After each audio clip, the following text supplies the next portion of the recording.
Tiptur Rotary ಭವನದಲ್ಲಿ ಉಚಿತ ಶ್ರವಣದೋಷ ತಪಾಸಣೆ ಮತ್ತು ರಿಯಾಯಿತಿ ದರದಲ್ಲಿ ಯಂತ್ರ ವಿತರಣಾ ಕಾರ್ಯಕ್ರಮ ಯಶಸ್ವಿಯಾಗಿ ನಡೆಯಿತು. ತಿಪಟೂರು ಕಾರ್ಯನಿರತ ಪತ್ರಕರ್ತರ ಸಂಘ ತಾಲೂಕು ಘಟಕ, ತಿಪಟೂರು ಮತ್ತು ರೋಟರಿ ಕ್ಲಬ್ ಮಲ್ಪೆ ಈಶ್ವರ್ ತಂಡ ಇವರ ಸಂಯುಕ್ತಾಶ್ರಯದಲ್ಲಿ ಆಯೋಜಿಸಲಾಗಿದ್ದ ಉಚಿತ ಕಿವಿ ತಪಾಸಣೆ ಮತ್ತು ರಿಯಾಯಿತಿ ದರದಲ್ಲಿ ಯಂತ್ರಗಳ ವಿತರಣಾ ಕಾರ್ಯಕ್ರಮವನ್ನು ರೋಟರಿ ಕ್ಲಬ್ ಅಧ್ಯಕ್ಷ ಪ್ರಕಾಶ್ ಕೆ ಉದ್ಘಾಟಿಸಿದ್ರು. ಸುಮಾರು 30ಕ್ಕೂ ಹೆಚ್ಚು ಜನರು ಕಿವಿ ತಪಾಸಣೆ ಮಾಡಿಸಲು 3 ದಿನದ ಮುಂಚೆಯೇ ಆನ್ಲೈನ್ ಮೂಲಕ ರಿಜಿಸ್ಟ್ರೇಷನ್ ಮಾಡಿಸಿದ್ದು, ಸಮಯ ನಿಗದಿಯಂತೆ 30ಕ್ಕೂ ಹೆಚ್ಚು ಜನ ಉಚಿತವಾಗಿ ತಮ್ಮ ಕಿವಿಗಳನ್ನ ತಪಾಸಣೆ ಮಾಡಿಸಿಕೊಂಡು ಕೆಲವರು ರಿಯಾಯಿತಿ ದರದಲ್ಲಿ ಯಂತ್ರಗಳನ್ನ ಪಡೆದು ಇದರ ಸದುಪಯೋಗವನ್ನ ಪಡೆದುಕೊಂಡ್ರು. ಈ ವೇಳೆ ಕರ್ನಾಟಕ ರಾಜ್ಯ ಕಾರ್ಯನಿರತ ಪತ್ರಕರ್ತರ ಸಂಘ ತಾಲೂಕು ಘಟಕ ತಿಪಟೂರು ಅಧ್ಯಕ್ಷರಾದ ದಯಾನಂದ್, ಉದಯ ರವಿ ಸೇರಿದಂತೆ ಇನ್ನಿತರೆ ಮುಖಂಡರು ಹಾಜರಿದ್ದರು.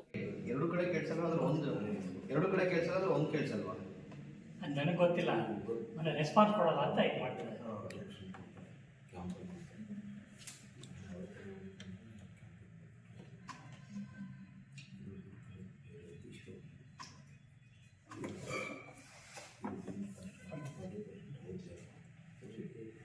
ಸ್ವಲ್ಪ ಸರ್